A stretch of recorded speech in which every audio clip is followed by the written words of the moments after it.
Cette vidéo est sponsorisée par Kim Jong-il, l'homme qui a prouvé que la meilleure façon de dissimuler la famine, c'est d'inventer un golf parfait et des sourires forcés. À la douce ironie des régimes. Mes chers compagnons d'infortune, aujourd'hui nous nous penchons sur un morceau de technologie qui devrait faire frissonner les stratèges et les vendeurs d'immobilier côtier, la Corée du Nord. Ce petit bastion de la pensée unique et des coiffures rigides vient de nous offrir un nouveau joujou. Un joujou qui vole très vite et très bas. Sachez d'ailleurs que le cadavre du jour a été sélectionné par nos mécènes les plus dévoués sur Patreon. Ils ont décidément un goût exquis pour le macabre. Nous parlons ici d'un missile balistique tactique d'une nouvelle catégorie, testé le 22 octobre utilisant un véhicule de rentrée hypersonique capable de glisser, le Hwasong 11Ma. Un nom qui chante la poésie des déflagrations lointaines. Il a été lancé depuis Pyongyang, la capitale où les bâtiments sont jolis mais les libertés optionnelles, vers une zone cible dans le Hamgyong du Nord, près de la frontière chinoise. Et devinez quoi, il a frappé sa cible, avec succès. Ce prodige de la destruction a été dévoilé début octobre à l'exposition Développement de la Défense 2025. Oui, ils ne perdent pas de temps avec les noms trop créatifs. Il est le fier successeur de la série KN-23, déjà connue pour son efficacité à donner des cauchemars aux généraux du Sud. La Corée du Nord, mes amis, possède l'une des plus grandes industries de missiles balistiques à courte portée au monde. Seule la Chine peut rivaliser dans cette course à l'armement. Ce qui signifie que leur nouveau modèle, aussi terrifiant soit-il, entre en service à une vitesse vertigineuse, un peu comme un plat de kimchi épicé servi immédiatement après la commande.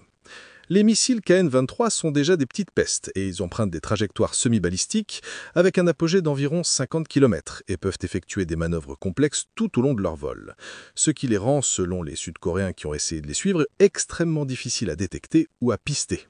C'est le genre de technologie qui fait transpirer les systèmes de défense, même les plus sophistiqués. Mais le Hwasong 11Ma, avec son véhicule de glisse hypersonique, promet d'élever le défi à un niveau supérieur, le niveau du pratiquement impossible à intercepter. Imaginez une anguille furtive, mais avec la puissance de 1000 soleils et la vitesse d'une blague de mon voisin sur sa belle-mère. Il semble utiliser le même lanceur érecteur transporteur que le KN-23, mais sa section supérieure intègre cette fameuse bouche d'incendie hypersonique. Son développement s'inscrit dans la lignée du Hwasong 16B, le premier missile balistique de portée intermédiaire doté d'un véhicule de glisse hypersonique dévoilé en mars 2024. Bref, une lignée de la terreur sans aucune surprise pour quiconque. Alors que le KN-23 ressemblait étrangement au système Iskander-M russe, le Hwasong 11Ma représente un saut générationnel.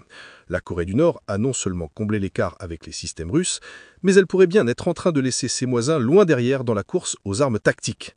C'est comme si votre petit cousin, qui jouait encore avec des baies hier, vous battait subitement aux échecs avec un coup de maître. Park Jong-chun, secrétaire du comité central du Parti du travail de Corée, un homme dont le nom sonne comme un son de cloche funèbre, a déclaré que ce développement démontrait les capacités techniques d'autodéfense constamment améliorées de la République populaire démocratique de Corée. Bien sûr, l'autodéfense. C'est toujours la justification officielle quand on fabrique des instruments pour vaporiser des pays entiers. Il a même qualifié le système d'arme d'une nouvelle valeur stratégique et a salué le travail de l'équipe de recherche. La Corée du Nord est le troisième pays à avoir opérationnalisé des missiles balistiques équipés de véhicules de glisse hypersoniques, après la Russie et la Chine. Mais elle pourrait être le premier à les intégrer sur un système de missiles à courte portée. C'est une distinction discutable, mais une distinction tout de même. Et le clou du spectacle, la Corée du Nord a déjà exporté des KN-23 et des KN-24 à la Russie en quantité significative. La perspective que le Hwasong 11Ma soit également commercialisé auprès des forces armées russes est considérable. Et si cela se concrétise, cela pourrait sérieusement compliquer les plans de défense antimissiles des membres de l'OTAN. Imaginez la scène. Les analystes du SAPIN, service d'analyse des projections internationales et des nuisances, déjà en sueur froide. Et bientôt, ils devront faire face à la menace du CASPIP, Comité d'action stratégique pour la souveraineté des États périphériques en indifférence aux politiques établies. Un véritable cauchemar pour les marchands d'illusions sécuritaires. En somme, Pyongyang continue de tisser sa toile de menaces high-tech, rappelant au monde que même les plus petits États peuvent devenir des acteurs majeurs sur la scène de la dissuasion, surtout quand ils ont le goût du spectaculaire et du dérangement. Si vous avez apprécié cette plongée cynique dans les abysses de la géopolitique armée et que vous désirez soutenir notre entreprise de démolition intellectuelle, le Patreon est là. Vous y trouverez les notes d'autopsie complètes, le script pour mieux savourer chaque pic, et surtout, vous pourrez voter pour les prochaines victimes à disséquer.